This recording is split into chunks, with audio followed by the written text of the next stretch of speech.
Magali Camalet, Éric Péludu, Françoise Bonnet, Thierry Baudy, procuration, Christelle Biraud, David Amalric, Aurélie Triou, Lassène Bazis, Marie-Claire de Guilhem. Elle va arriver, elle termine à 19h30, effectivement.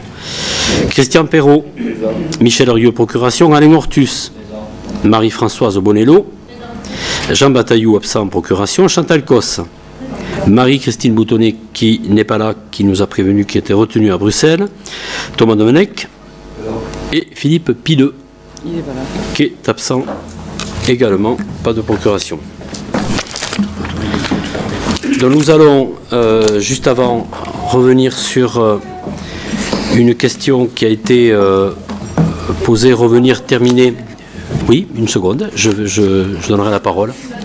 Si, je l'ai vu, on me l'a dit. Revenir sur la problématique, essayer de clore ce chapitre sur les compteurs Limki et rappeler certains points qui nous semblent importants ici en conseil municipal, puisqu'il a été dit tout et n'importe quoi dans cette campagne sur les compteurs Limki.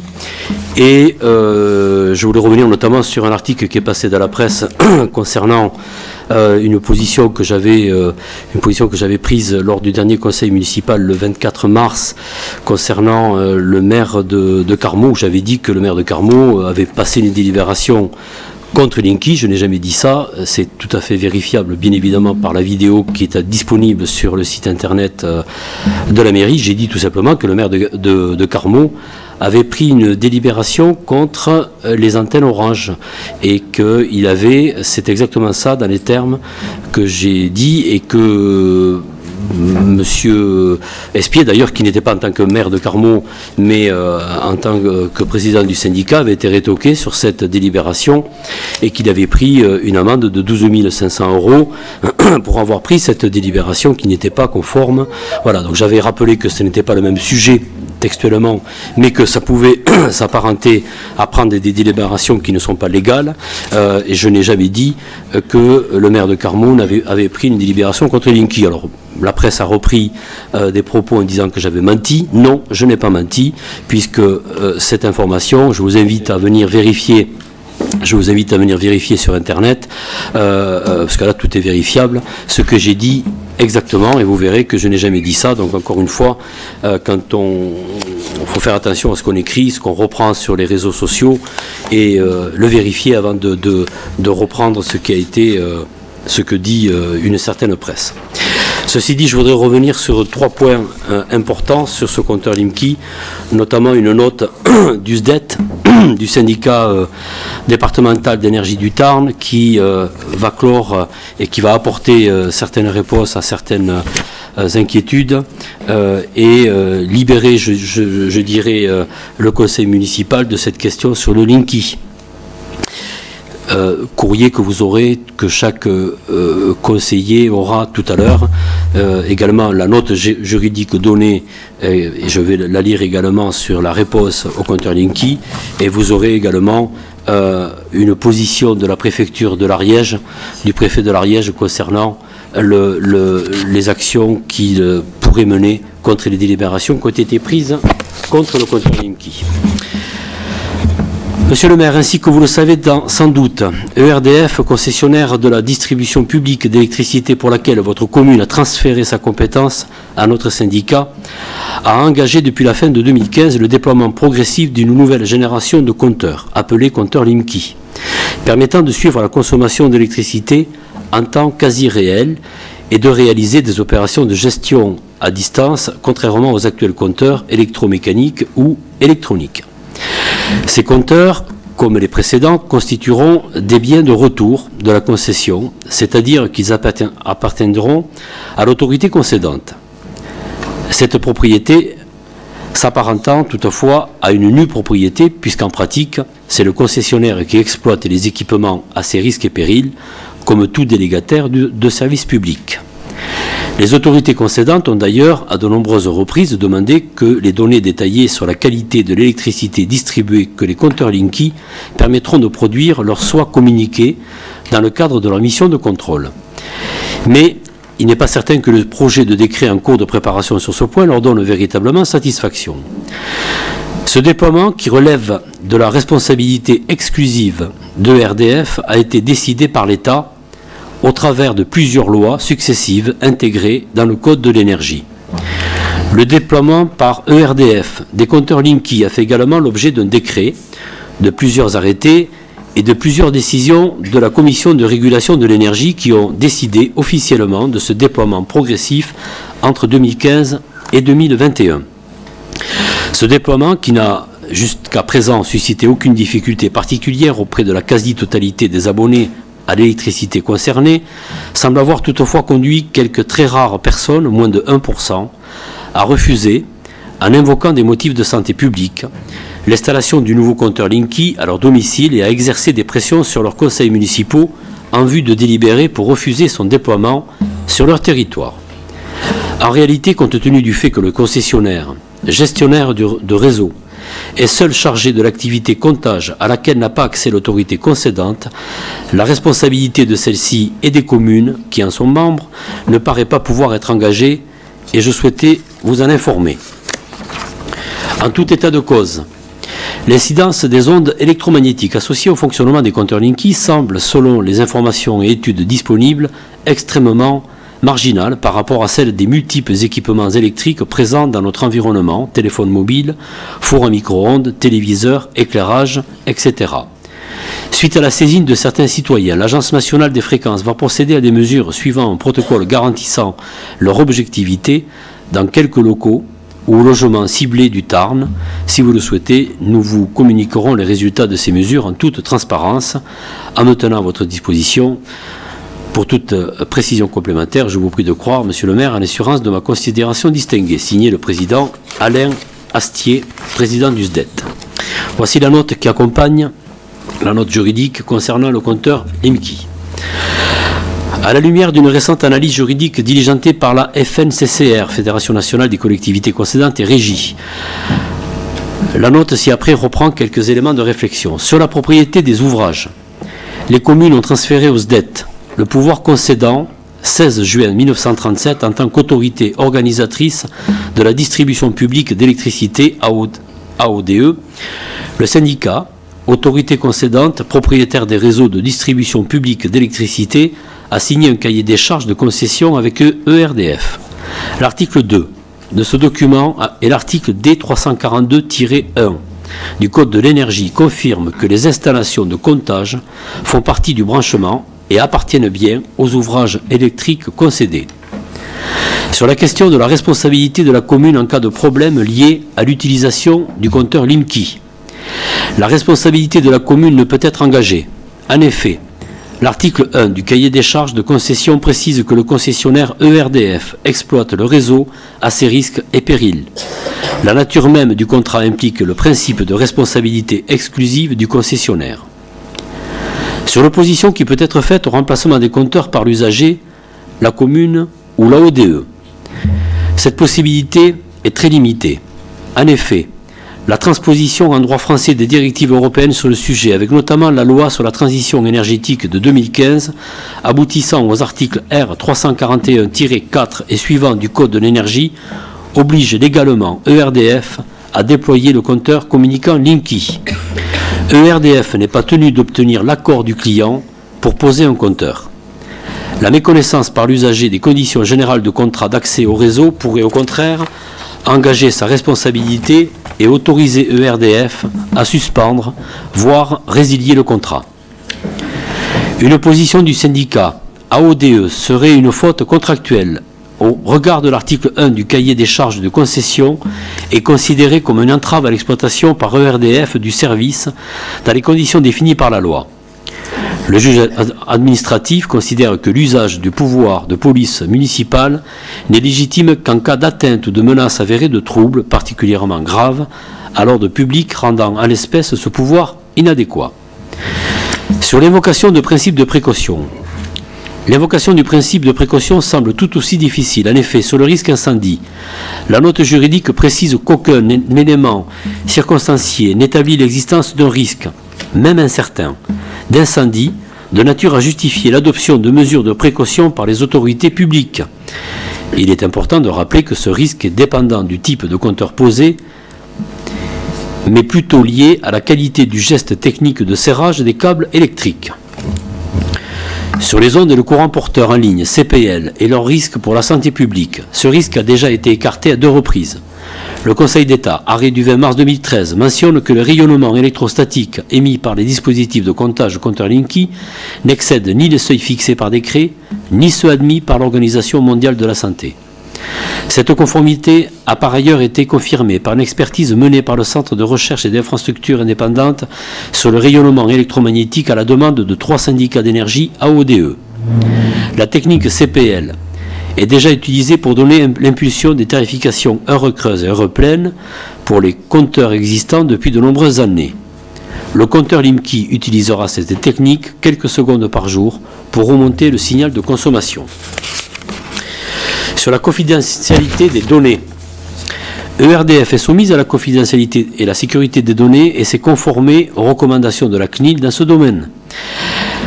Les données font l'objet d'un cryptage et le système Limki respecte le référentiel de sécurité certifié par l'Agence nationale de sécurité des systèmes d'information. Ce compteur Limki est un outil majeur d'aide à la gestion énergétique pour l'usager, mais également à la gestion des réseaux. Il constitue un élément essentiel pour la planification énergétique des territoires et la programmation des investissements sur les réseaux de distribution d'électricité. Voilà donc la note que vous aurez en votre possession en réponse au SDET, la réponse du SDET que nous avons interpellé suite au compteur, au conseil municipal du 24 mars. Nous avons donc demandé au SDET de pouvoir nous répondre. Nous avons d'ailleurs demandé également à la préfecture de nous répondre sur ce sujet et d'avoir toutes les garanties pour qu'une fois pour toutes, on n'ait pas ce débat en conseil municipal, puisqu'il n'était pas de notre ressort de pouvoir prendre telle ou telle décision ou telle délibération concernant ce compteur Limki. Vous aurez également donc une note de la préfecture de l'Ariège concernant l'installation des compteurs Limki qui là aussi prend position contre les arrêtés et les délibérations prises par des communes ariégeoises. Voilà ce que je voulais vous dire sur ce dossier, en rappelant que pour nous, dans ce débat, au conseil municipal, il n'est pas ressort de venir prendre une position sur telle ou telle installation ou pas du compteur Linky, ce qui n'empêchera pas, au titre du SDET, je le rappelle, d'avoir des discussions et d'avoir un débat peut-être en tant que partenaire et partenaire du SDET. Monsieur Domenech. Oui. Donc j'aimerais ne pas être coupé comme la dernière fois. Je suis content que vous présentiez ces documents parce que ça va permettre au moins de rentrer dans les débats. Comme vous le constatez, effectivement, les citoyens se rassemblent et veulent absolument obtenir du conseil municipal le vote d'une résolution sur le compteur Linky. Nous avons 300 signatures de plus, au fait, depuis la dernière fois. Et je constate que les 1% de récalcitrants font énormément réagir l'Association des maires de France, le SDET, les préfectures, tout le monde. Donc je mets fortement à caution cette soi-disant marginalité du refus, parce que ce qu'on constate surtout, c'est que les autorités commencent à réagir. Et c'est bien parce qu'on va pouvoir enfin rentrer dans le débat. Pour ce qui est de l'analyse juridique que vous avez lue, c'est l'analyse donc du cabinet d'avocats Ravetto et Associés, qui a été saisi par la FNCCR, effectivement, pour étudier la question du compteur. Il s'avère que ce cabinet, lorsqu'il a rendu son avis auprès de la FNCCR, a fait l'objet d'une saisine du bâtonnier de Paris, puisque la difficulté que nous avons avec ce cabinet, c'est que nous avons trouvé particulièrement bizarre que, je parle des organisations nationales, puisque c'est un problème national, le compteur Linky, qui se battent contre son déploiement, on saisit le bâtonnier, puisque le cabinet Ravetto et Associés est un cabinet d'avocats spécialisé dans l'énergie et que ses principaux clients sont les multinationales de l'énergie, les industriels de l'énergie, notamment EDF. C'est-à-dire que ce cabinet, par exemple, a fait le montage juridique qui permet la privatisation des barrages hydrauliques pour EDF. Donc, pour que l'organisation nationale des collectivités qui ont l'autorité concédante sur les réseaux d'électricité fasse appel à un des principaux avocats des industriels, la question est particulièrement étonnante. D'autre part, elle a beau être lue en conseil municipal, c'est que l'avis d'un avocat. Ce n'est pas la loi, ce n'est pas l'avis d'un juge. Nous pouvons lire autant d'avis juridiques d'avocats qui vont démonter exactement tout ce que vous venez d'exposer. Pour ce qui est de la préfecture, on a bien compris qu'il y avait un intérêt d'État sur les déploiements de ce compteur et la préfecture fera son travail de faire passer la politique de l'État. Elle n'est donc pas un juge impartial, ni en termes de légalité, ni en termes de quoi que ce soit dans cette affaire-là. Et pour ce qui est du SDET, je remarque quand même que dans le message et dans la déclaration qu'ils nous font passer, il ne se déclare pas sur la propriété des réseaux. Parce que je suis allé voir le site de la Commission de régulation de l'énergie, première page, organisation des réseaux. Les collectivités sont propriétaires des réseaux. Je suis allé consulter les documents faits par le préfet, par la préfecture. Document de 2013, où on se félicite et où il y a une conférence sur la loi NOM, la loi d'organisation du marché de l'énergie. Le préfet se félicite de la présence des autorités concédantes, donc du SDET, et il se félicite de la présence des communes qui, précise-t-elle, puisque c'était une préfète, sont présentes au titre qu'elles sont propriétaires des réseaux. Je suis allé voir intérieur.gouv, collectivité locale, c'est très clair, ce qui est délégué au SDET, c'est l'autorité de concéder, on ne le nie pas. La propriété du réseau ne peut pas être déléguée par la collectivité à un groupement, à un EPCI, à un groupement syndical, départemental.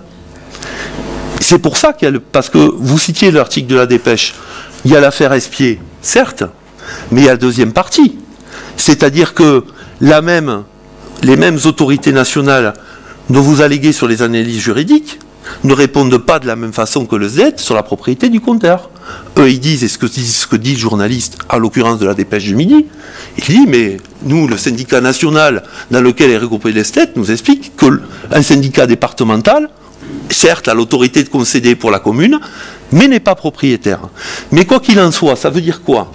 Que la réponse, ça va être, pour les habitants, qui ne le veulent pas, qu'on va leur imposer à tous, parce que c'est le début. On est au début du déploiement, parce que le Fairlinky, elle commence au fur et à mesure que ça va être déployé nationalement. Parce que on a l'analyse d'un syndicat, parce qu'on a d'un juriste, d'un syndicat départemental, et donc la parole citoyenne ne vaut rien. Parce que la difficulté, moi je comprends la difficulté qu'il y a pour les élus locaux. C'est-à-dire, oh mais on n'est pas là, on n'a rien vu, c'est pas nous, c'est pas notre propriété, on subit, on fait pas. Mais dans une question comme ça, parce qu'elle est justement propriétaire du réseau, sa responsabilité, c'est d'interpeller l'État. C'est ce qu'ont fait ces 100 communes qui ont voté des délibérations. Et ensuite, la bataille juridique s'engagera. Mais au moins, ces communes-là, ces conseillers municipaux-là, ont pris le combat pour leurs habitants. Ils sont bien élus de la communauté. Ils sont bien élus de la commune. Ils ne servent pas des intérêts, des décisions centralisées ou de l'État ou de sociétés privées. Ils se préoccupent bien de ce que veulent et de ce qu'analysent leurs concitoyens. C'est simplement ça qu'on demande. Je finis juste. De la délibération qu'on proposait, autoriser pour les gens qui le souhaitaient l'installation du compteur. Il n'a nullement été question d'imposer aux gens, contrairement à ce qui se passe là, de ne pas avoir de compteur. Ceux qui souhaitent absolument l'avoir, ils l'auront.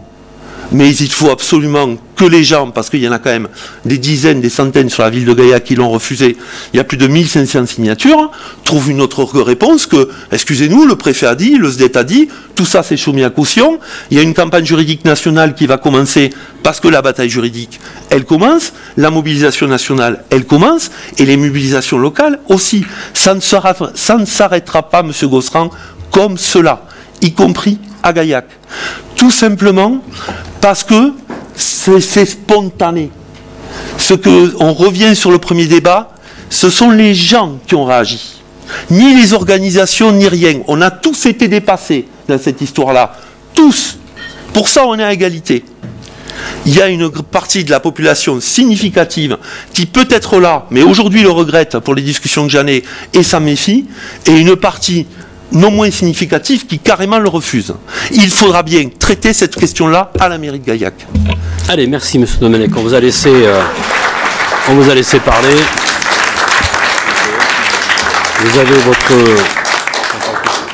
Vous avez votre public et Madame Cos. Non, s'il vous plaît, Madame Cos est terminée et après on attaque le conseil municipal. Oui.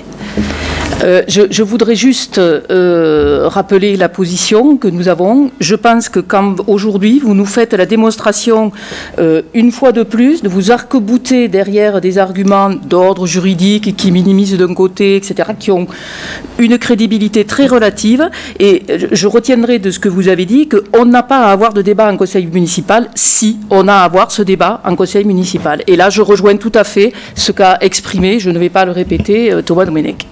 Voilà, merci Madame Cos. Le débat, il a eu lieu. Je pense que avec vos amis politiques, je pense que vous avez plus de chances de faire interdire le compteur Linky avec votre gouvernement et vos amis qui ont voté cette loi, plutôt que nous. Je pense que vous avez plus de chances. Vous avez plus de chances d'y arriver. C'est pas moi qui ai voté la loi. C'est pas moi qui ai voté la loi. Je suis le maire et je suis là pour appliquer la loi. Ceci dit, non, Monsieur Domenech, non, c'est terminé. J'ai laissé s'exprimer tout. J'ai laissé s'exprimer tout. Monsieur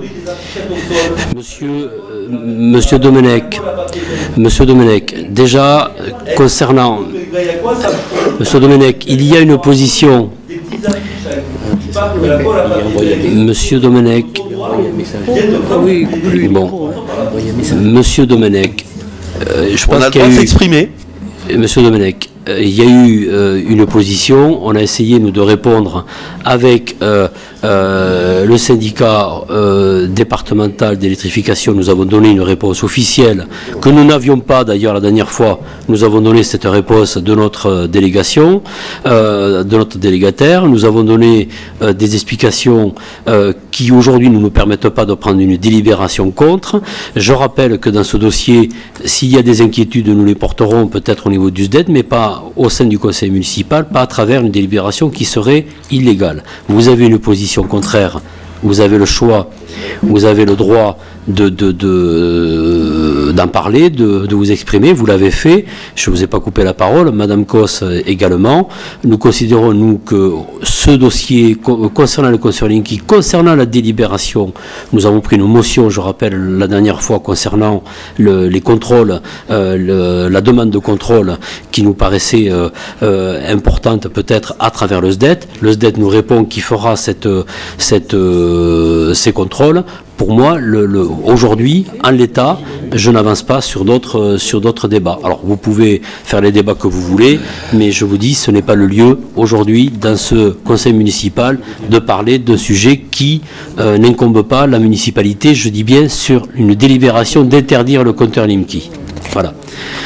Nous allons donc démarrer l'ordre du jour, l'approbation de secrétaire de séance, Dominique Boyer.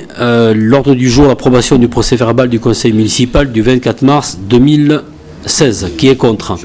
Monsieur Ortus. Monsieur le maire, nous vous demandons de changer dans le procès-verbal du conseil municipal du 24 mars, que vous venez d'indiquer, la dernière phrase de l'ordre du jour est épuisée, la séance est levée.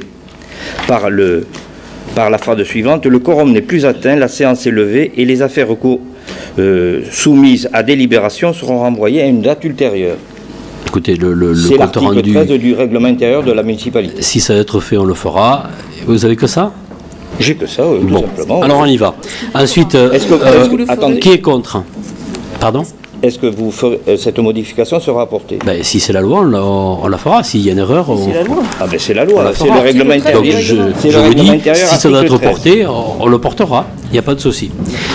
Non, mais c'est pas Alors, si. Attendez, c'est pas si. écoutez, Madame Cosse, déjà, écoutez, Madame Cosse, c'est pas si, je vous ai répondu. Je vous ai dit, si c'est la loi, s'il y a une erreur, ce sera apporté. Point.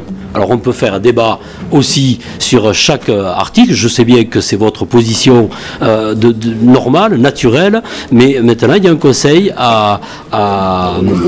avec un ordre du jour. Qui est contre? 1, 2, 3, 4, 5. Qui s'abstient? Merci. Compte rendu du conseil d'administration du CCS du 16 mars, pardon. Christian.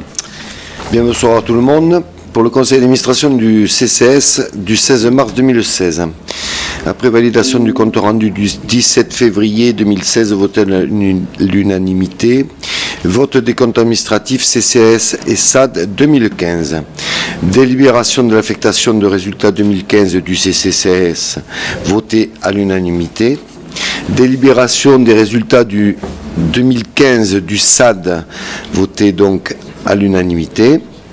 Débat sur les orientations budgétaires 2016. Le budget 2016 a été préparé dans un contexte économique difficile pour les collectivités territoriales et leurs établissements publics. Le Centre communal d'action sociale assure des missions en direction des personnes en difficulté et gère également des résidences pour personnes âgées. Un service de portage de repas à domicile, anime un réseau de partenaires institutionnels et associatifs, fédère des bénévoles à l'alphabétisation, attribue des secours, gère une résidence sociale et gère un service d'aide à domicile, le SAD.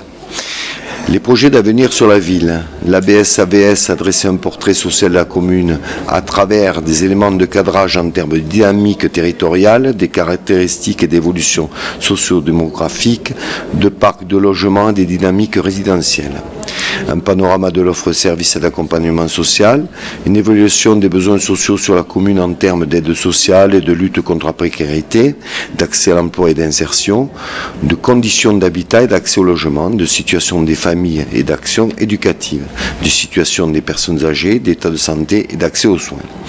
À partir de ce portrait, l'ABS-AVS a dégagé les grands enjeux sociaux auxquels la commune de Gaillac était confrontée.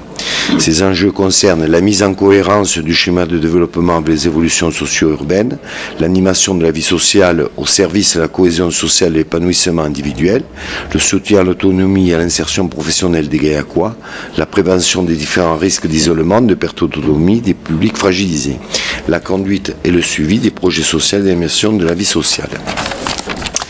Madame Elsa Ronqui, chef de projet politique de la ville, présente le dispositif, le projet de réussite éducative est intégré au projet éducatif du territoire, PEDT, qui assure le pilotage global de la démarche.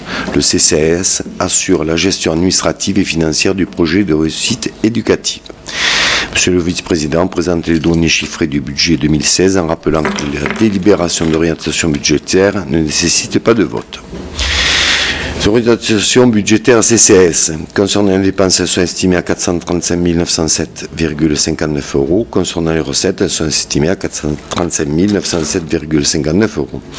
Les orientations budgétaires SAD. Concernant les dépenses, elles sont estimées à 1 882 387,23 €, dont 1 436,71 de reprise de déficit de 2014. Concernant les recettes, elles sont estimées à 1 882 387,23. Section d'investissement, le CCS dépense pour un montant de 74 924,85 € et CCS recettes pour un montant de 74 924,85 €. SAD dépense pour un montant de 942,21 € et recettes pour un montant de 942,1 €. Le conseil d'administration prend acte du débat d'orientation budgétaire 2016. Délibération des tickets restaurants. Délibération des modifications d'emploi permanent du CCS de Gaillac. Monsieur le Président a exposé qu'il appartient à l'organe délibérant de la collectivité sur proposition de l'autorité territoriale de déterminer et d'actualiser les effectifs des emplois permanents nécessitant au fonctionnement des services fixés à la durée hebdomadaire, services afférents à ces emplois en fraction de temps complet. Je vous fais grâce du tableau, hein, vous le lirez. Attribution de logement, les membres du conseil d'administration attribuent un logement T2 au 156 avenue François Mitterrand. En questions diverses, M. Picon évoque l'accueil de réfugiés syriens à la résidence sociale. M. le Président explique que le CCS accueille un réfugié soudanais. En la matière, ce sont les services de l'État qui décident qui peut être accueilli. Voilà pour ce conseil d'administration du 16 mars 2016. Merci beaucoup. Merci. J'ai une question, s'il vous plaît, sur la commission. Je peux ? Oui. Déjà, par rapport au tableau, je pense qu'au tableau des effectifs, je voudrais que Christian puisse m'expliquer, parce qu'à un moment, sur la page 5, il est écrit en ce qui concerne des agents sociaux, 6 postes pourvus, 0 à pourvoir, et cependant le total fait 9 postes à temps non complet. Donc est-ce que c'est une erreur? Est-ce que c'est... voilà, c'était...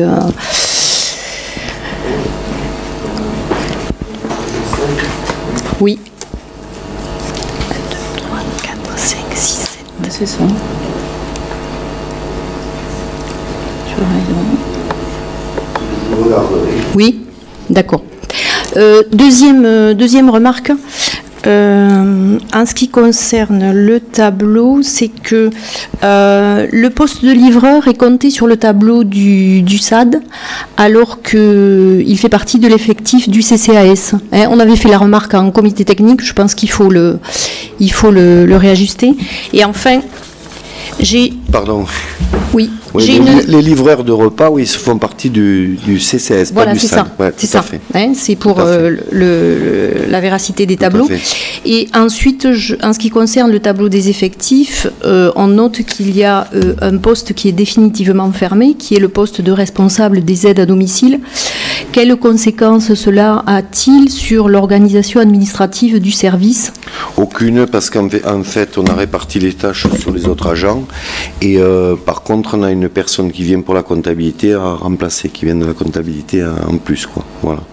Donc, alors, je souhaite cependant me faire l'écho du directeur du service qui en a fait la remarque lors du dernier comité technique, en informant le comité technique et les représentants du personnel de la perturbation et de la gêne dans le fonctionnement du service occasionnée par la fermeture de ce poste. Mais écoutez, je suis surpris parce que moi, il m'en a pas fait part. Alors, c'est vrai que. Pourtant, je suis assez avec lui tous les jours. C'est vrai que Christian, vous n'étiez pas au dernier comité technique, mais ça a été dit, et je pense que ça sera repris dans le comité technique parce que ça a été dit aux représentants du personnel. Bon, ben je le verrai avec lui, il n'y a pas de souci. Ok, merci pour ces informations. Et merci Christian pour ton travail très important au sein du CCS. Nous allons parler du compte rendu de la commission Enfance-Jeunesse du 3 mars. Et c'est Martine Souquet. Bonsoir. Donc cette commission avait pour objet le projet de modification des horaires scolaires pour la rentrée de septembre prochain. Donc après avoir rappelé un petit peu la réglementation, que vous pourrez lire, juste je précise que la décision d'organisation de la semaine scolaire prise par le directeur académique des services d'éducation nationale ne peut porter que sur une durée supérieure à 3 ans et que donc à partir du moment où il est souhaité une modification, il est nécessaire de renouveler la procédure. Mais que la décision tient à la directrice académique des services de l'éducation nationale. Donc, il y a 3 écoles maternelles de Gaillac qui ont demandé une modification des horaires. Il s'agit de l'école La Voulte, l'Intajou et maternelle Louise Michel, et dont nous avons étudié cette nouvelle organisation. Donc, l'organisation proposée pour la rentrée de septembre 2016 serait lundi, mardi et jeudi de 8h30 à 11h45 et de 13h30 à 15h30. 15h30 à 16h30, il y aurait les NAP, et de 16h30 à 18h30, l'ALAE. Le vendredi, il y aurait fin de la classe à 15h30 et l'ALAE ensuite à partir de 15h30. Ça, c'est pour les écoles de La Voulte et de l'Intajou. Et pour les écoles de Louise Michel, lundi et jeudi, ça serait 8h45, 11h45, la classe, 13h30, 16h30. Le mardi et vendredi, 8h45, 11h45, 13h30, 15h30. Voilà, ensuite 15h30, 16h30 les nappes et ensuite la LAE.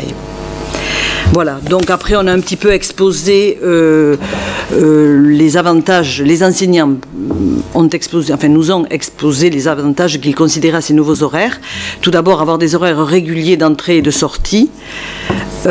Commencer la journée à 8h30, ce qui permet aux élèves d'avoir moins de temps de collectivité possible avant la classe et donne une cohérence avec les horaires d'entrée de l'école La Clavel-Vendôme, ceci pour les fratries. Privilégier les matinées, qui est le moment où les enfants sont le plus disponibles pour les enseignements. Faire passer la classe avant les activités, terminer plus tôt. Bien sûr, pour les enfants dont les parents ne travaillent pas, ils ont la possibilité de rentrer plus tôt chez eux le soir. Voilà. Et enfin, ça permet aussi de proposer des APC à des horaires où les enfants sont beaucoup plus mobilisables. Voilà. Donc, à l'issue de cette présentation, on a convenu de faire, bien évidemment, cette organisation pour toutes les écoles maternelles du centre-ville, ceci pour une facilité d'organisation pour le service, à la fois pour les ALAE et pour les NAP. Voilà, et maintenant ça a été porté auprès de l'inspection d'académie et on n'a pas la réponse. Voilà. Et je rappelle que la décision tient à la directrice, à la DAZEN. Merci. Est-ce qu'il y a des questions? Oui, non, juste une remarque. En regardant effectivement le tableau des nouvelles organisations, la remarque qu'on peut faire, c'est que pour la Voulte et l'Antajou, actuellement le vendredi, l'étape, donc je dirais l'accès gratuit se terminait à 16h30. Avec la nouvelle organisation, les enfants seront en ALAE dès 15h30. Donc ça sera une heure supplémentaire payante pour les parents, pour ceux qui ne peuvent pas récupérer les enfants, bien entendu. Oui, il faut savoir quand même que le tarif des ALAE est un forfait. Et que donc, voilà, qu'il fasse une heure de plus, une heure de moins, le forfait, il sera, voilà. Ça ne pourrait effectivement pénaliser les parents, juste s'il y avait un enfant qui n'aurait que cette tranche horaire d'ALAE. Je ne sais pas si ça y en a. Je pense non, pas. Je ne pense pas, voilà, moi non plus. Donc mais après, c'est un forfait. Bon, en regardant le tableau, c'était la remarque. Voilà. Mais comme c'est le tarif des ALAE, c'est un forfait, ça ne change rien pour les parents. Je voulais aussi faire la remarque que nous vous remercions d'avoir présenté ce travail en commission, puisque vous nous avez fait participer à cette présentation. Merci Martine, merci Madame Bonello. Et on va attaquer les questions de finances. Volet finances de ce conseil municipal. Bonsoir à tout le monde. Monsieur Ortus. Bon, simplement au niveau des commissions, ça fait donc 2 mois que la commission de tourisme s'est tenue et elle n'a pas encore été présentée en conseil municipal. J'en ai informé Madame Tichit lors d'une rencontre que nous avons eue. Elle m'a expliqué les raisons pour lesquelles donc elle n'avait pas pu envoyer le compte rendu de cette commission. C'était sur le camping municipal, mais moi je souhaiterais peut-être qu'elle apporte au niveau du conseil municipal quelques informations concernant justement le fait qu'il y a ce retard au niveau du compte rendu de cette commission. D'autant que le camping municipal va revenir comme sujet à la prochaine commission de tourisme qui a lieu, je crois, la semaine prochaine. Voilà. Donc, je crois que c'était essentiellement au niveau de la plateforme de réservation. Non, tout simplement, le compte rendu a été fait, elle sera diffusée à la prochaine commission, parce que je pensais que c'était une discussion que nous avions en cours sur des travaux avant de venir au conseil en parler. Mais il n'y a pas de... Je veillerai à l'avenir à faire un compte rendu dès le prochain... dès le conseil qui suit la commission, excusez-moi. Oui, non, mais ce qui... J'ai pas compris votre question, alors. Alors, ce qui aurait été intéressant, c'est que l'ensemble des élus sachent pour les raisons pour lesquelles donc il n'y a pas eu de compte rendu, disons, depuis 2 mois. Ah non, parce que nous étions en train de rechercher... Je voulais dire, Madame Tichit vous a dit, elle veillera. Maintenant, on n'est pas dans vos questions. Pourquoi il n'y a pas eu de compte rendu? Vos questions, elle vous a répondu. Vous avez dit ça se fera. Et si ça n'a pas été fait, il y a eu des raisons. On n'a pas à vous donner chaque fois comment se fait-il. Si ça n'a pas été fait, c'est involontaire. C'est un constat. Bon, après, vous faites... Un constat de quoi, Monsieur Ortus? Comme je l'ai souvent dit, constat de quoi? vous voulez. Quel est le constat que vous voulez porter sur ce... Moi, je ne connais pas les comptes rendus. Les comptes rendus, tout simplement. Les comptes rendus, au bout de 2 mois, qu'on ait un compte rendu, même succinct. C'est pas, on ne vous demande pas la mer à boire. On demande simplement avoir un compte rendu qui peut tenir de quelques lignes, simplement expliquant que la plateforme de réservation n'a pas encore été trouvée, donc on est en train d'en chercher une autre, etc., etc. Qu'il y a des travaux au camping, que ces travaux, ne seront pas tous engagés, etc. C'était début février. Voilà. Et on va en reparler à la prochaine commission de tourisme, concernant le camping, la semaine prochaine. Commission de travaux. Il y a une commission de tourisme la semaine prochaine. Voilà. Vous l'aurez donc la prochaine fois, quand il sera réalisé. Question finance, monsieur Tranier. Je vais reprendre la parole. Donc, finance, première délibération, versement d'un acompte sur une subvention 2016. Il est proposé à l'Assemblée de verser à l'association l'Union musicale de Gaillac un acompte de 1 500 € à valoir sur la subvention définitive qui sera attribuée au titre de l'exercice 2016. Qui est contre? Qui s'abstient? Merci. Deuxième délibération, versement de subventions. Il est proposé au conseil municipal de verser les subventions suivantes. L'association Club Subaquatique Gaillacois, subvention exceptionnelle de 700 € destinée à l'acquisition d'un kit d'oxygénothérapie. Et l'association Arpège et Trémolo, subvention de 30 000 € pour le festival des Petits Bouchons. Qui est contre? Oui. Allez, qui est contre? Non, mais c'est simplement une information. Concernant donc la subvention qui est versée aux Petits Bouchons, 30 000 €, est-ce que vous pourriez nous donner l'ordre de grandeur du budget des Petits Bouchons et que représente cette subvention dans le budget global Alors, nous aurons, normalement, fin de semaine prochaine, nous aurons le compte rendu financier de la société Arpège et Trémolo sur la dernière édition. Et donc, nous aurons tous les chiffres, nous donnerons un compte rendu sur le nombre déjà le budget global de cette organisation et de ce festival et le nombre d'entrées qu'il y a eu par concert. On fera un compte rendu, mais on l'aura la semaine prochaine, parce que ça a eu lieu il y a 15 jours. Il n'y a pas de budget prévisionnel? Si, il y a un budget prévisionnel aux alentours de 300 000 €, je crois. Donc c'est en gros 10%. 10%, oui. D'accord.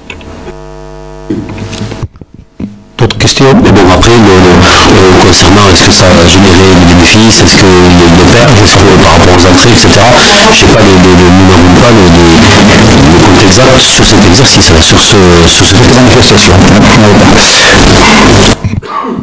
Qui est contre? Qui s'abstient? Merci. Troisième délibération, demande de subvention DETR 2016. Travaux à l'école Sainte-Cécile d'Avès, rénovation de bâtiments scolaires et maîtrise de l'énergie. Il est rappelé au conseil municipal que par délibération du 28 janvier 2016, une demande de subvention a été faite auprès de l'État, DETR, pour la réalisation de travaux dans les écoles. Seuls les travaux de réfection du réseau de chaleur de l'école Sainte-Cécile d'Avès pourraient être retenus. Il est donc proposé au conseil municipal le nouveau plan de financement suivant. Travaux sur les bâtiments scolaires, montant de l'opération 35 636 hors taxes, subvention DETR 50%, 17 818. Ouais. Madame Cos. Oui, ça marche. J'avais juste une remarque et une question. Effectivement, le 28 janvier, on avait voté une opération, on va dire, groupée, où il était question effectivement de ces travaux que vous reprenez là, donc sur Sainte-Cécile d'Avès. Mais il y avait aussi des travaux prévus à l'Intajou, sur les questions de fissures. Il y avait des travaux aussi qui étaient prévus sur l'éclairage à la volte, et il y avait des travaux qui étaient prévus sur la réfection des cuisines à Sainte-Cécile d'Avès. Donc, pour un montant qui était globalisé à 71 000 €. Donc, ma question, c'était de savoir, donc là, on reprend effectivement pour partie les 35 000. Oui. Les 36 000 restants, donc sur les 3 autres opérations, est-ce que, compte tenu que donc il n'y aura pas de la DETR sur ces opérations, est-ce que ça va être poursuivi au budget ou pas cette année? Les 3 autres opérations que j'ai citées. Bien sûr, oui, d'une part. Je pense que pour ce qui est de l'éclairage, oui. Par contre, les fissures de l'Intajou, je pense qu'on attend, dans la mesure où il va y avoir une rénovation du quartier, et où l'école risque de faire partie de cette rénovation, donc on ne va pas faire des travaux qui... Voilà. D'accord, donc le reste, même sans DETR, est maintenu. Absolument. Sauf que l'Intajou, comme vous me disiez. Oui. D'accord. dans le plan pluriannuel sur les écoles, il y a cette année, vous le savez, le préau de la Voulte et le préau de Louis Michel, voilà, qui sont inscrits, qui est inscrit à part. Oui, non, mais c'est puisqu'on parlait des écoles, pour rappeler qu'il y a ces deux autres écoles qui seront sur lesquelles il y aura des travaux. D'autres questions? Qui est contre? Qui s'abstient? Merci. Quatrième délibération. Demande de subvention pour l'aménagement de l'espace public et d'une gare routière sur l'esplanade de la Clavelle. FSIPL, Fonds de soutien d'investissement public local. Il est rappelé à l'Assemblée que par délibération du 28 janvier 2016, une demande de subvention a été faite auprès du Conseil départemental et de l'État pour l'aménagement d'un espace public et d'une gare routière sur l'esplanade de la Clavelle. Ce dossier a fait l'objet d'un financement par le Conseil départemental, mais n'a pas été retenu au titre de la DETR. Cependant, cette opération rentre dans les critères d'éligibilité d'un nouveau dispositif de l'État, le Fonds de soutien d'investissement public local. Il est donc proposé au Conseil municipal de solliciter pour ce dossier le soutien financier de l'État dans le cadre du dispositif FSIPL selon le plan de financement suivant. Montant de l'opération 554 704 € hors taxe. Subvention conseil départemental 194 934 €. 194 934 €, pardon. Subvention de l'État 221 881 € et commune, autofinancement et emprunt 137 888 €. Pas de questions? Est-ce qu'il y a des questions? Monsieur Domenech, vous savez pas? Non. Bon. Qui est contre? Qui s'abstient? Merci. Monsieur Domenech. Oui, donc je me prononce contre cette demande de subvention. Pas que je ne veuille pas, bien évidemment, que la mairie ne puisse payer une gare routière. Plus sérieusement, la gare routière, nous partageons l'idée avec vous qu'il faut une gare routière à Gaillac. Ça, on n'a pas de différence là-dessus. Par contre, nous pensons que son emplacement ne convient absolument pas. Tout simplement parce que mettre une gare routière à la porte d'une école, ça nous paraît relativement risqué et urbanistiquement peu réfléchi. Ça signifie des manœuvres de bus, des circulations de bus, au milieu des enfants. Ça signifie aussi, en termes de sécurité, des gens de passage, du passage, parce qu'une gare routière, c'est du passage. Nous comprenons bien qu'il fallait la mettre pas trop loin pour des raisons d'intermodalité de la gare, mais il me semble que d'autres solutions autour de la gare auraient dû être étudiées. D'autre part, ça va poser des problèmes de stationnement, ça va poser des problèmes de flux le matin et le soir, et si, ça, déjà, on le constate avec les travaux, regardez aujourd'hui, pour le stationnement, c'est assez compliqué le matin pour ceux qui y vont, et à notre sens, je sais bien que on a du mal à comprendre comment on peut réfléchir la ville et mettre une gare routière à la porte d'une école primaire, de la principale école primaire de la ville. Ça nous paraît absolument fou. Monsieur Domenech, si vous assistiez aux commissions à laquelle on pose les questions, à laquelle on répond et on arbitre bien sûr sur les choses, je pense que vous auriez eu réponse déjà à toutes ces questions. C'est vrai que depuis 2 ans, je ne vous ai pas vu à une seule commission quand même. Donc vous êtes. Mais répondez à ma question, monsieur Gossran. Je termine. Le choix. On ne va pas passer notre soirée dans le caniveau. Hein, on va essayer d'en sortir un peu. Ben, je crois qu'effectivement, Monsieur Domenech, je vous dis juste que si vous assistiez, je vais vous répondre très calmement. Si vous assistiez aux commissions, vous pourriez avoir réponse souvent aux questions à laquelle vous vous posez sur les travaux, sur les écoles, sur la vie municipale, puisque vous savez, ça se limite pas. Je termine, Monsieur Domenech, je termine, et je vous donnerai la parole tout à l'heure. Apprenez, s'il vous plaît, je pense que vous avez reçu dans le courrier le règlement intérieur. C'était juste un petit rappel aussi comment on doit fonctionner dans un conseil municipal, conseil municipal avec un règlement intérieur comme dans toutes les municipalités. Je précise donc que dans ces commissions, on aborde tous ces sujets et on travaille avec nos partenaires, que ce soit la SPL, on travaille avec tout le monde pour pouvoir monter ce dossier. Donc s'il a été positionné à cet endroit, je veux dire, si cette gare routière a été positionnée, c'est qu'il y avait des raisons, c'est qu'il y avait des besoins et des raisons à cet endroit. Quant au stationnement, on rajoute, je rappelle, des places, puisque je crois qu'on va gagner 15 ou 16 places supplémentaires sur le parking actuel. Donc on va gagner en stationnement. Ne me regardez pas avec... peut-être qu'on verra la fin. On verra la fin, comme vous doutez chaque fois de tout, y compris... Là, je ne doute pas, je suis sûr. On verra la fin. Et bon, on verra la fin. Ben, écoutez, vous êtes meilleur que les services techniques, vous avez planché sur le dossier. Je pense que... on verra à la fin comme il y a vous irez compter les places à la fin, comme ça vous pourrez le vérifier. Quoi qu'il en soit, c'est un dossier qui a été tranché, qui a été vu, qui a été passé en commission, qui a été réfléchi. Il y a eu une commission à ce sujet, on a eu une présentation, on a expliqué le nombre de quais, le nombre de rotations. Il n'y a aucun risque pour les enfants. Les travaux se passent dans le meilleur du monde, se passent conformément, se passent très très bien. Et après on peut remettre en cause l'idée d'une gare routière ou pas gare routière. Ça c'est votre analyse. Je vois que vous êtes d'accord. On a choisi à tel endroit, c'est un choix et on emporte la décision. Enfin, nous maintenons notre opposition contre l'emplacement de cette gare routière, très clairement. Et fallait le dire en commission. Je pense pas, oui, mais en commission, il ne se dit pas grand-chose. C'est pour ça d'ailleurs que peu de gens y vont. C'est pour ça d'ailleurs que peu de gens y vont. Monsieur Domenech, écoutez, non.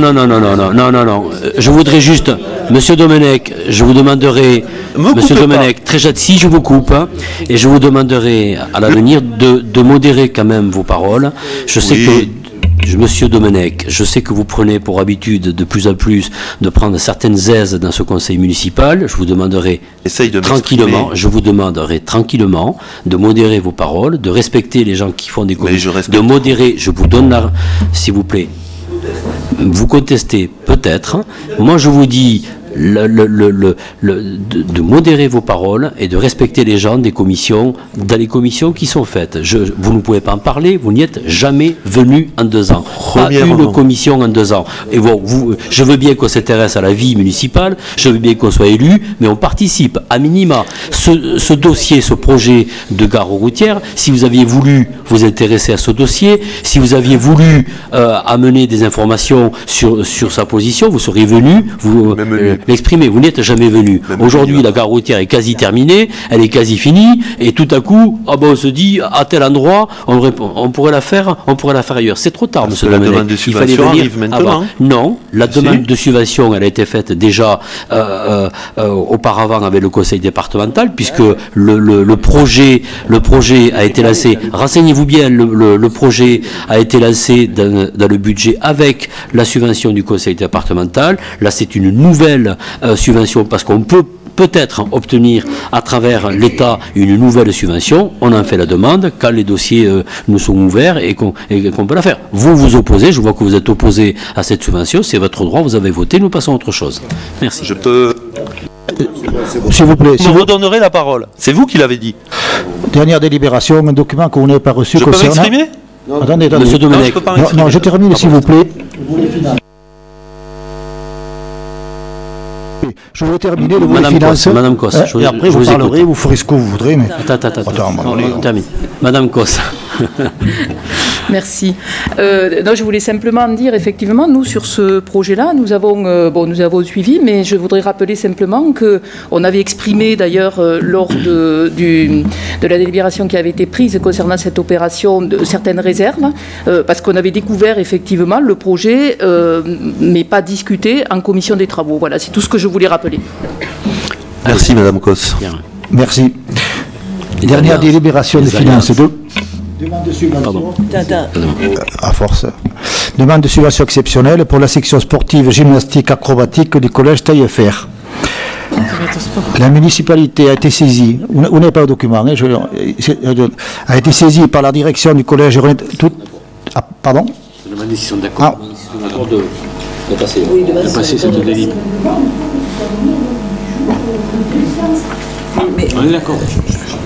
Ça n'a pas été mis à l'ordre du jour parce que le collège a fait la demande tardivement et que les enfants partent le 12 mai. Donc il faut aller vite. Alors, je vais poser la question, est-ce que vous acceptez de voir cette délibération ou pas?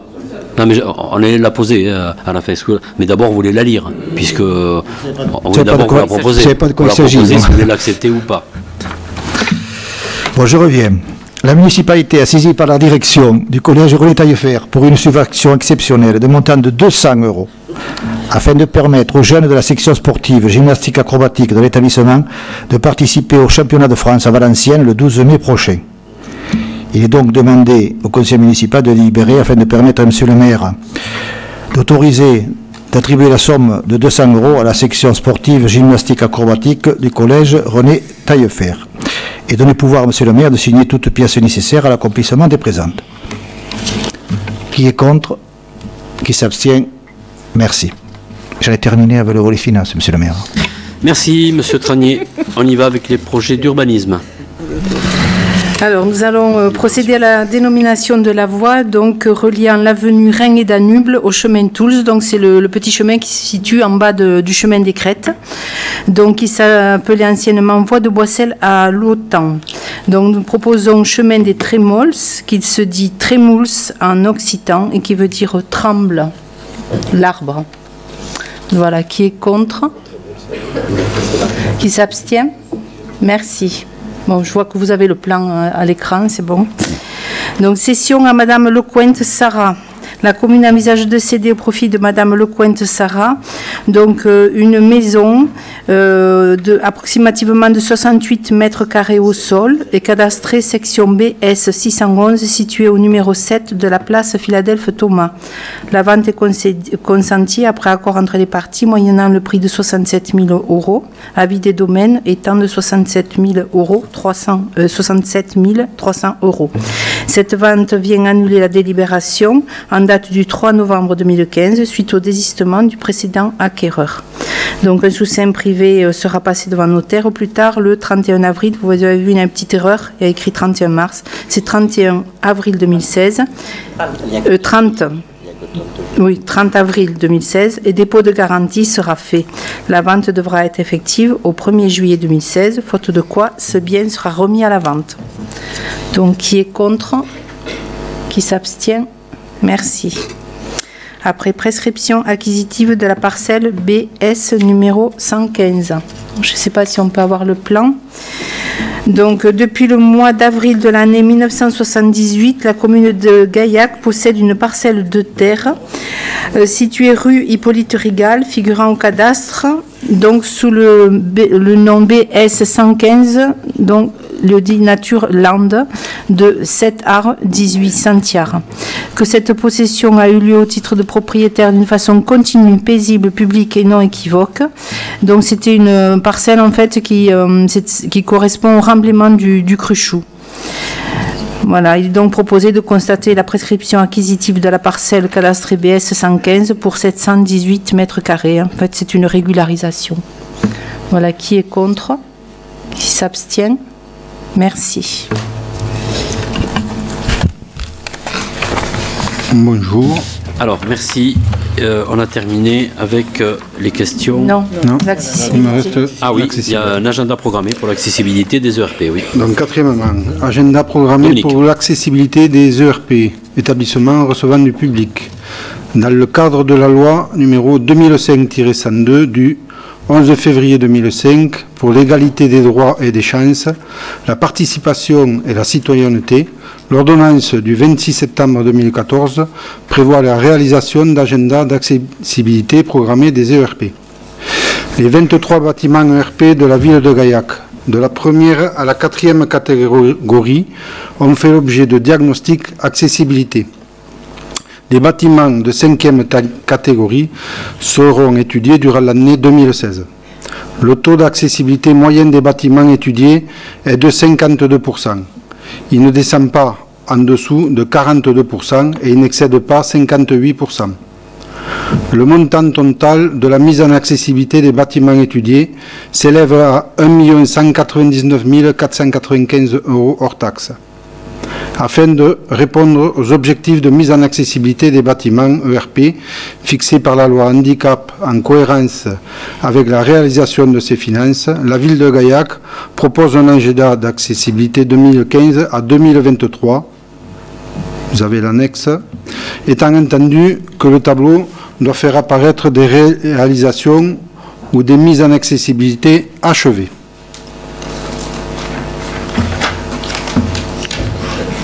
Vous avez vu le tableau, est-ce qu'il y a des questions, Madame Cos? Oui, je voudrais donc intervenir de façon un peu globale, parce que, bon, bien entendu, là, ça me paraît difficile de rentrer... vous m'entendez pas?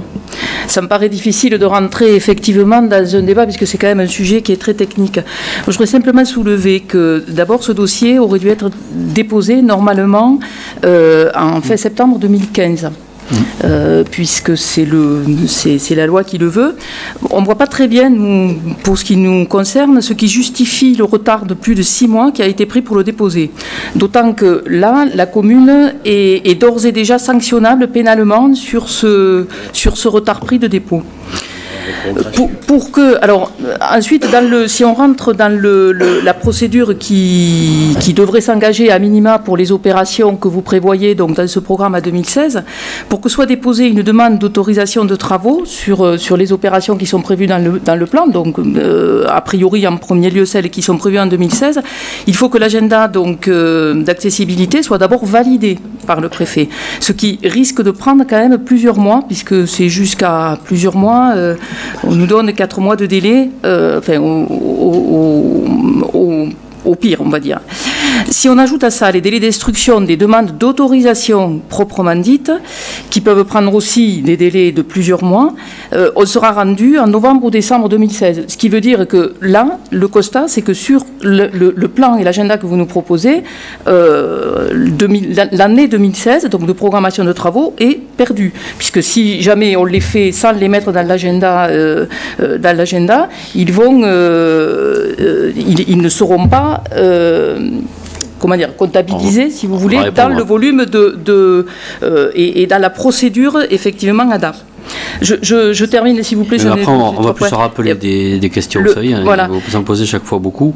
Donc, juste celle-ci, si vous regardez bien le tableau, vous verrez qu'en 2016, il est prévu la salle Bouzinac, avec quelques améliorations qui ne nécessitent pas des grandes études et des grands travaux, sur cette année, et lancement diagnostic, accessibilité, services sport et affaires sociales.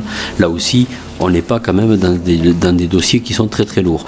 Juste pour vous rappeler sur le dossier, le retard, c'est pas un retard, c'est qu'il fallait préparer un lourd dossier sur une planification. On ne peut pas prévoir des aménagements d'accessibilité sans avoir les données financières des attributions et dotations de DGF. Il faut quand même travailler, on ne peut pas s'engager sur un schéma, vous avez vu le montant, il y a pour près de 1 200 000 € de travaux, on doit pouvoir s'engager. Pour s'engager, il faut avoir des données financières saines et de la part des dotations. Qu'est-ce qui nous revient? Comment on doit présenter ce dossier? Donc il a pris un petit peu de temps. Parce que nous avons passé le budget, nous avons passé toute une série d'informations. Il a fallu avoir toute une série d'informations, y compris avec Tarnadou qui a déposé que pas plus tard qu'il y a 2 mois, 3 mois je crois, Tarnadou. Sur beaucoup moins de bâtiments, sur beaucoup moins de problématiques. Donc on a peut-être pris un petit peu de retard, que cela ne tienne. Je ne pense pas que la préfecture nous en tienne rigueur. On ne pouvait pas monter un gros dossier sans avoir les incidences financières qu'il pourrait y avoir. C'est un gros dossier qui va se dérouler jusqu'en 2024. C'est ça, 2024. Donc on démarre tout doucement avec la salle Bouzinac et le diagnostic service des sports, et ensuite on continue. Si vous voulez du retard, il y en aura toujours, et il suffit de le programmer, de le faire. Oui, donc bon, c'est votre réponse. Merci, moi, c'est ma réponse, oui. Je suis pas entièrement convaincu, d'autant plus que je rappelle simplement que cette loi, donc, qui date donc de 2014, puisque le temps que les décrets soient pris, etc. Déjà, fin 2013, les premières études pour le plan d'accessibilité avaient été lancées. Donc, je trouve que ça fait quand même long. On a fait tellement de choses depuis, vous savez, l'ABS qui n'avait jamais été fait, par exemple. Je pense que ça aurait pu être... Qui a été très long. Ce délai aurait pu être raccourci. Le délai, quant au délai de réalisation, lui, de l'agenda d'accessibilité programmée, sans rentrer trop dans les détails techniques, en principe, il est de 3 ans. Et la prolongation, donc la capacité pour que la commune bénéficie de droit de la prorogation de 2 ans ne serait de droit que s'il y avait plus de 50 bâtiments, ce qui n'est pas le cas, puisqu'on n'en a que 23. Ce qui veut dire qu'il appartient là au préfet d'approuver et d'agréer, si vous voulez, les 6 ans supplémentaires qui sont demandés, oui, madame. Qui sont justifiés. Je ne remets pas en cause. Je pense que ça me paraît tout à fait bien de l'étaler. De l'étaler, mais on vous répond, ça a été fait. Si je vous permettez, je voudrais terminer. Donc, pour être approuvé par le préfet, effectivement, il va falloir la motiver. Or, dans le dossier que vous nous proposez, au niveau aucune justification particulière avancée, ce qui fait qu'on peut avoir quand même quelques craintes sur le fait que les services de l'État et le préfet approuveront effectivement les 6 ans de délai supplémentaires demandés. De plus, il faut quand même savoir que le retard qui est pris dans le dépôt du dossier dont on vient de parler dans la première partie de mon intervention, lui sera imputé sur le temps total du plan, ce qui veut dire que ça va encore raccourcir de pas loin d'1 an ce délai-là, donc sur la durée totale d'exécution. Voilà, donc nous, on a quand même quelques doutes sur la recevabilité de ce dossier qui n'est pas assuré. Et puis là aussi, si on n'arrive pas à le faire dans le temps qui serait imparti avec des délais qui peuvent être raccourcis, c'est exposer aussi la commune à des sanctions pénales. Nous verrons bien, Madame Cos. Pour l'instant, vous savez, on n'a pas exposé personne à rien du tout. Bien au contraire, pour l'instant, on est plutôt dans le vert et dans le bon ordre d'une municipalité saine et très sereine. Je fais simplement ce constat, je vous donnerai les articles si vous voulez. Vous pourriez, écoutez, vous adresser au préfet, après je veux dire, si le préfet... Je peux terminer, s'il vous plaît? Oui, terminez, s'il vous plaît. Donc j'ai juste deux points complémentaires sur la consistance des travaux qui sont prévus au programme. Donc on ne peut que regretter effectivement qu'il n'ait pas été examiné en commission des travaux. Excusez-moi, je reviens un peu sur des choses qui sont un peu sensibles, mais c'est quand même assez difficile dans ces conditions d'apprécier dans le document synthétique tel qu'il est présenté dans le projet sur lequel vous nous demandez de délibérer. C'est quand même difficile d'apprécier si les priorités de planification qui sont faites dans le calendrier, est-ce qu'elles auraient pu être peut-être discutées autrement, la pertinence des travaux et des équipements. Moi, c'est difficile quand même d'en dire quelque chose alors que ça n'a jamais été vu effectivement ni discuté en commission. Quant à savoir si les données chiffrées, les éléments chiffrés sont raisonnables ou pas, moi je ne m'avancerai pas, sachant qu'on n'en a pas véritablement discuté ni exposé en commission. Par exemple, on s'est fait la remarque, est-ce qu'il n'est pas du tout fait état de l'école de la Voulte dans vos propositions? Pourtant, les trottoirs sont très difficiles à franchir devant le portail de l'école, c'est tout simple, mais là aussi, donc, pourquoi ça y est pas? Est-ce que ça n'aurait pas mérité effectivement qu'on en discute? Voilà, je terminerai avec un dernier point. On note que la commission communale d'accessibilité aux personnes handicapées, qui a été mise en place, donc à la mise en place de votre conseil, n'a jamais été saisie sur le dossier. C'est dommage parce que c'est pourtant prévu par la loi. Donc, pour toutes ces raisons, et surtout parce que le délai d'exécution de cet agenda d'accessibilité ne nous paraît pas très raisonnable au plan de la légalité, on s'abstiendra. Mais les gars, il y a quoi apprécieront. Mais en revanche, concernant les écoles, je pense que l'accessibilité dont vous parlez là pour l'école de la Voulte notamment, c'est de la voirie. C'est de la voirie, madame. C'est pas des bâtiments. Donc vous sortez des phrases. Non, c'est les circulations. Non, reprenez les textes, c'est circulation extérieure et intérieure. Bon, Monsieur Boyer. Donc concernant, il va y avoir une commission d'accessibilité, vous serez bien entendu invité. Et il n'y a aucun problème, vous aurez toutes les tous les détails de ce que vous demandez comme travaux. Il n'y a pas de problème. Alors, qui est contre? Attends. Qui est contre? Attends. Ah. Donc, le conseil municipal est donc sollicité pour approuver la proposition d'agenda d'accessibilité programmée et s'engager à le mettre en œuvre. Qui est contre? Qui s'abstient? Merci. Merci Dominique. Nous passons aux ressources humaines avec Monique Guille.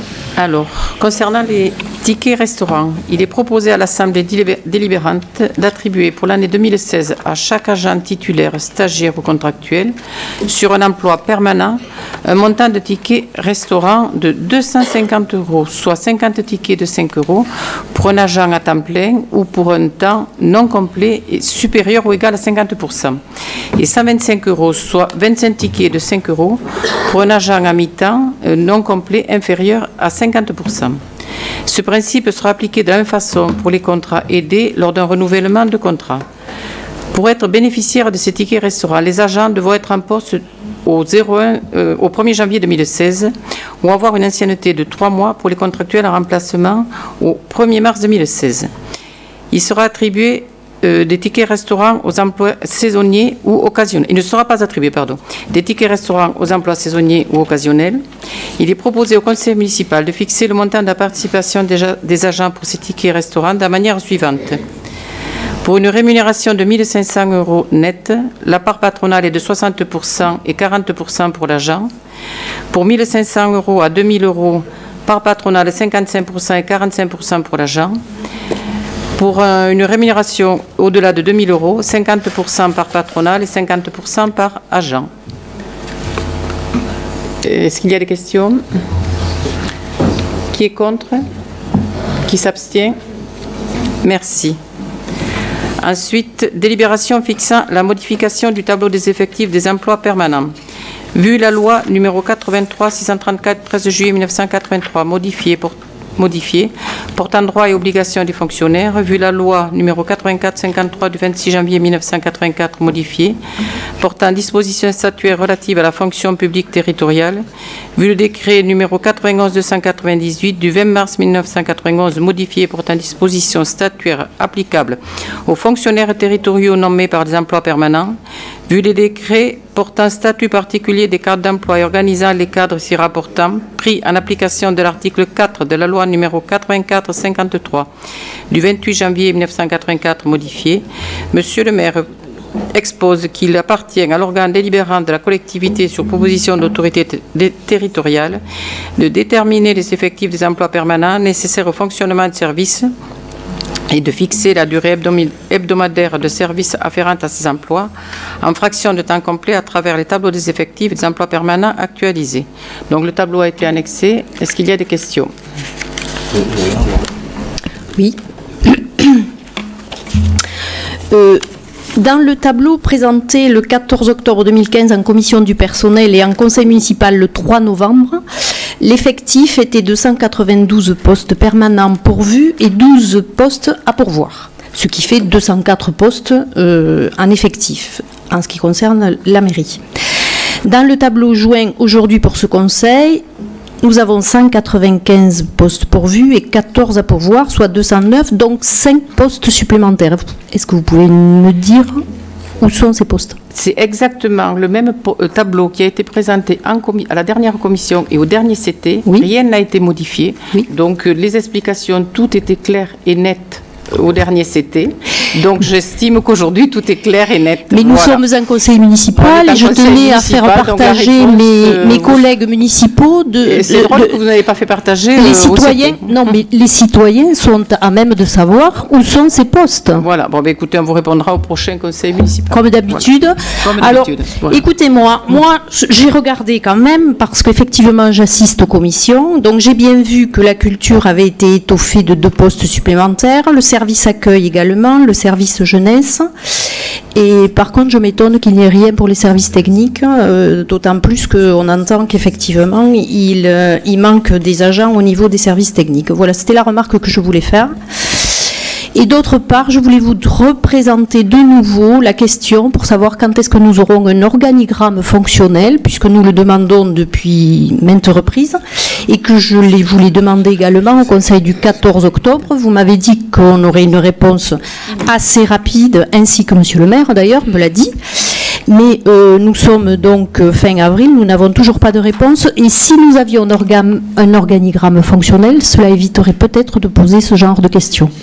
Madame Bonello, l'organigramme fonctionnel et les ressources sont présentées aujourd'hui à tout le personnel, puisqu'il y a eu, vous savez, une réorganisation. Nous avons modifié certains services, etc.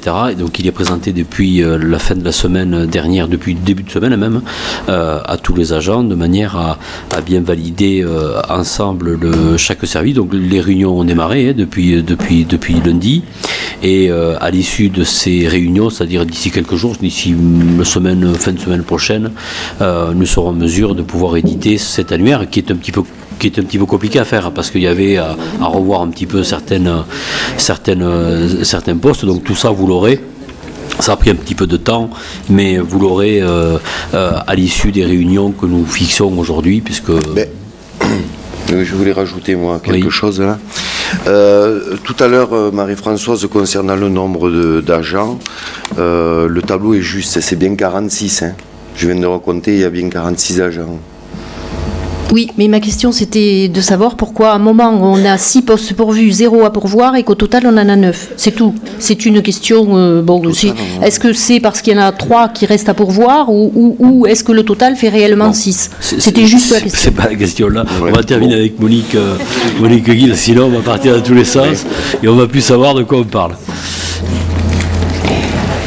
Alors qui est contre le tableau? Qui s'abstient? Merci. Donc ensuite on va... Il y a une abstention. Oui, une abstention. Je crois qu'il y en a qui le voient. Hein. L'enveloppe indemnitaire. Alors comme chaque année, il y a lieu d'actualiser le régime indemnitaire des agents tel qu'il est proposé dans la délibération du 5 juillet 2005 et de son annexe, en fonction des effectifs et de la masse salariale. Alors, dans cette attente, M. le maire propose une reconduction du régime indemnitaire des agents communaux à compter du 1er janvier 2016. Pour mémoire, il s'agit d'une prime de fin d'année versée 2 fois par an, en juin et en novembre, des primes de fonction versées mensuellement et soumises en partie au présentéisme, et de la prime d'ancienneté versée 1 fois par an au mois d'août. Le conseil municipal est sollicité pour fixer l'enveloppe totale au régime indemnitaire 2016 de 680 000 €, soit une dévolution inférieure à 2,5%, et charge M. le maire de procéder aux attributions individuelles dans la limite des crédits ouverts. Est-ce qu'il y a des questions? Qui est contre? Qui s'abstient? Merci. Voilà. Donc, juste une information concernant un diagnostic en marchand qui a eu lieu samedi 9 avril à Lantajou. C'est un diagnostic qui s'est très bien passé. La population, vous savez que nous sommes dans le cadre de la rénovation du quartier de Lantajou, qui est un quartier un des plus anciens du département aujourd'hui. Nous avons lancé plusieurs études. Nous sommes en partenariat avec Tarn Habitat, nous sommes en partenariat avec le Tarn et Dadou, la préfecture aussi qui a assisté à ces réunions, et dans le cadre d'études, nous avons fait un diagnostic avec la population qui s'est déplacée, qui s'est bien passé, qui nous a permis aussi d'amener des informations sur les modifications qu'il y aurait à apporter dans ce quartier. Elles sont nombreuses. Monsieur Ruffel y reviendra lors d'une prochaine commission politique de la ville.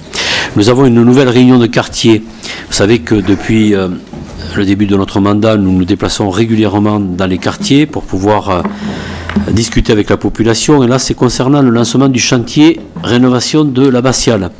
Elle aura lieu cette réunion mardi 3 mai à 19h30 à la salle Don V7. Donc je vous invite à venir rencontrer, dialoguer avec les élus et la population pour expliquer ce chantier de la rénovation de l'abbatiale de manière à avoir toutes les données. M. Soriano animera cette réunion avec tous les élus, notamment Dominique Boyer en charge des travaux, Pierre Courjoradé, etc., etc. Donc on pourra discuter avec la population. Je vous précise également que les dates à retenir, il y a 3 commissions qui ont été planifiées et qui se tiendront prochainement. Le mardi 26 avril, la commission à 18h, la commission tourisme. Le jeudi 28 avril à 14h, il y aura une commission sur les subventions, sur l'attribution des subventions. Et le vendredi, le 28 avril, 14h, oui. Et le vendredi 29 avril à 14h, il y aura une commission travaux. Importante d'ailleurs, puisqu'elle planifie un petit peu, elle montre tous les travaux qui sont lancés cette année.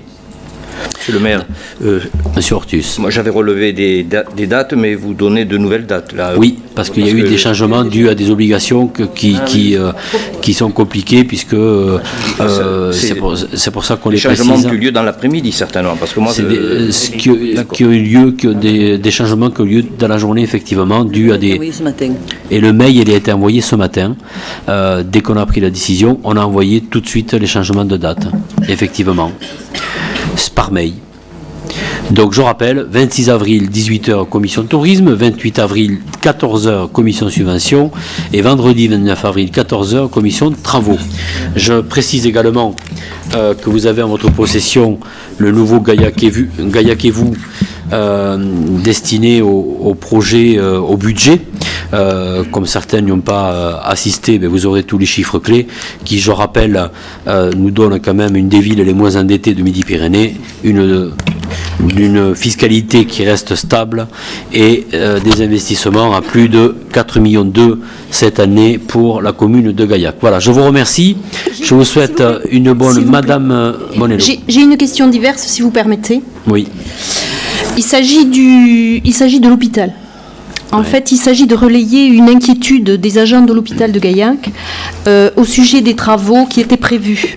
Il semble que l'enveloppe initiale de 17 millions d'euros soit diminuée, donc des travaux de rénovation abandonnés. Le personnel s'en inquiète.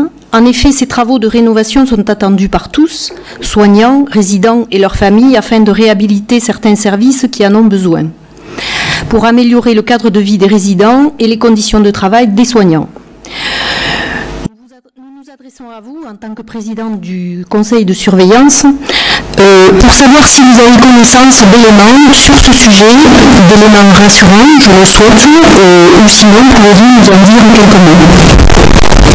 Alors, sur ce sujet qui reste un dossier important, il y a prochainement le 28 avril, je crois, le 27 ou 28 avril, une réunion avec l'ARS pour poser effectivement les difficultés qui sont sur l'hôpital de Gaillac, des difficultés qui sont surmontables, puisqu'il y aura, je vous rassure, des travaux qui seront entrepris à l'hôpital et nous en donnerons tous les détails après avoir rencontré l'ARS, parce qu'il y a quand même encore des arbitrages que doit apporter l'ARS et le nouveau directeur qui arrive aussi, puisque vous savez que M.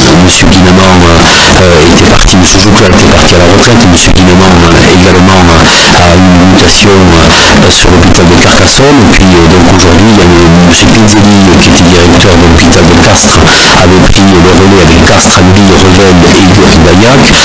Aujourd'hui c'est l'arrivée de M. Foursan qui arrive de l'hôpital de Béziers, qui arrive donc pour prendre la direction de l'hôpital. Donc nous avons prévu une réunion pour pouvoir effectivement exposer les chiffres qui sont déjà d'ailleurs passés en conseil de surveillance. Donc le conseil de surveillance a été informé.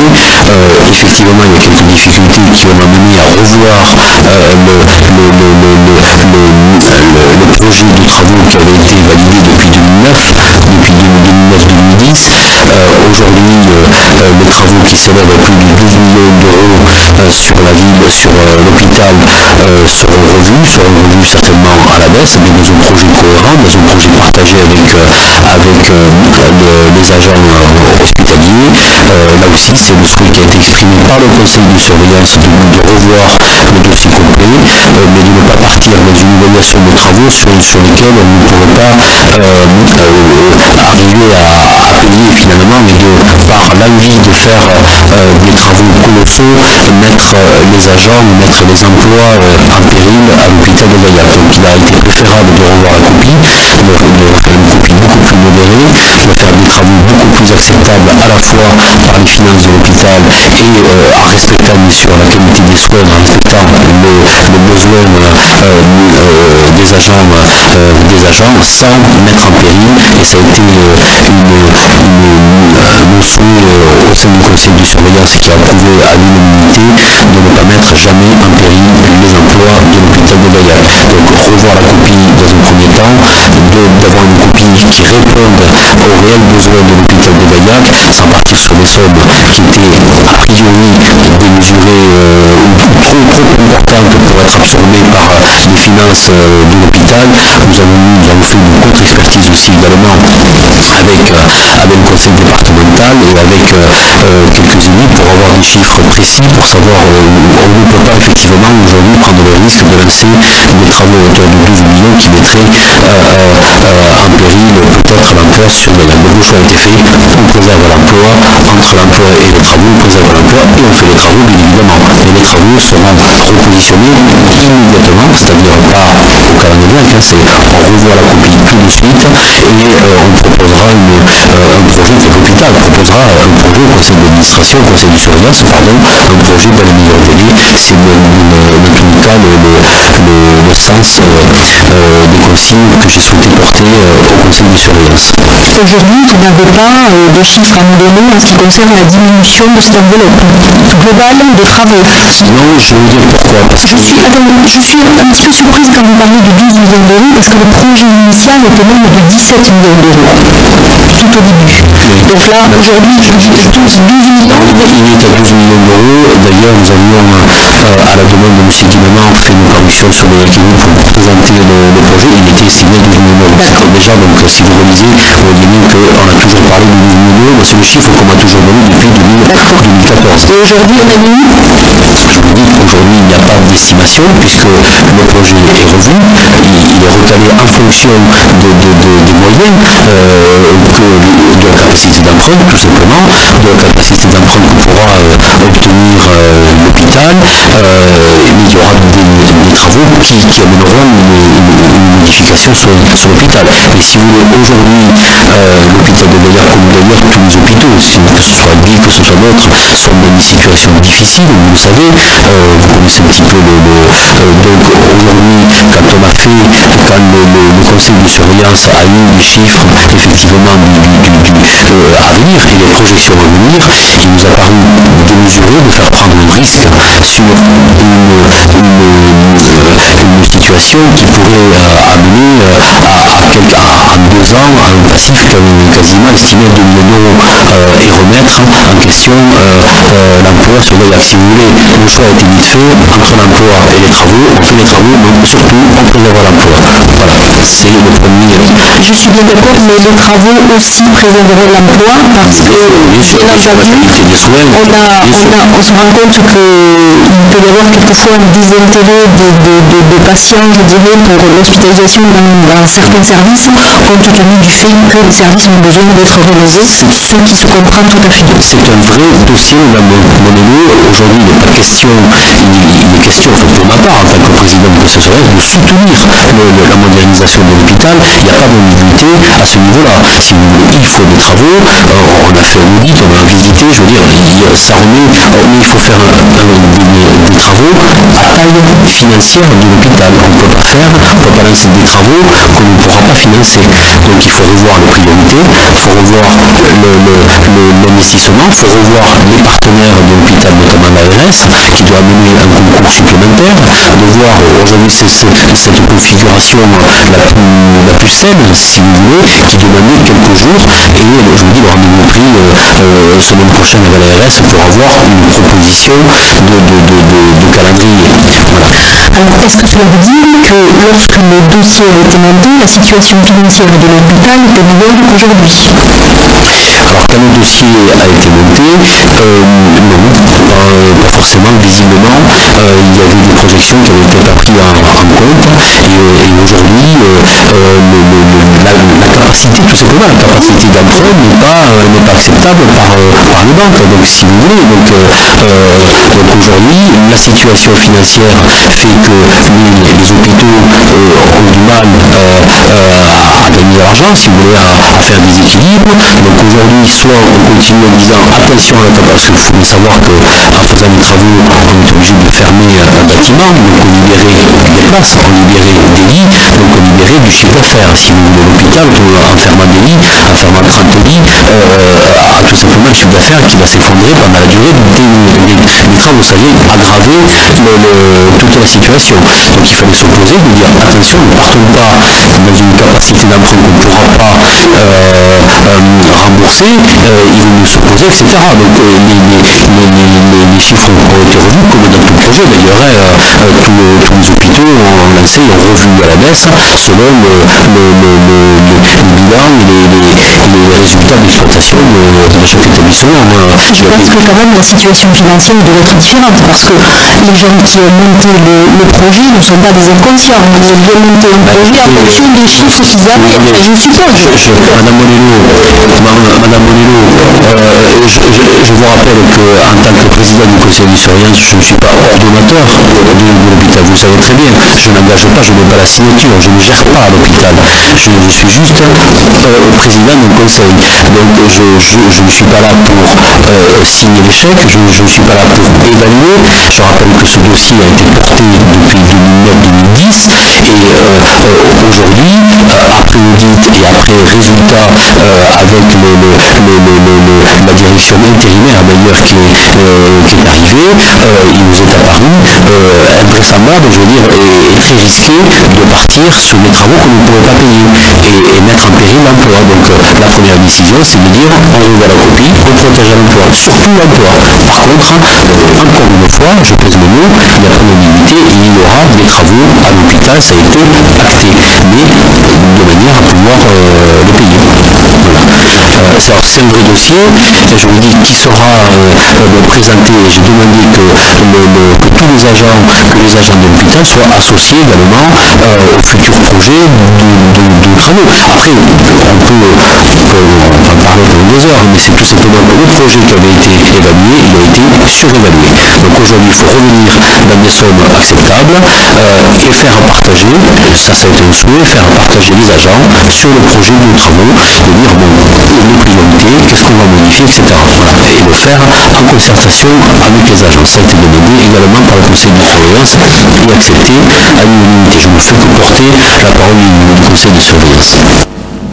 Voilà, donc vous avez les informations dans le journal et le prochain conseil a lieu le 10 mai à la même heure. Voilà, je vous souhaite une bonne soirée, merci.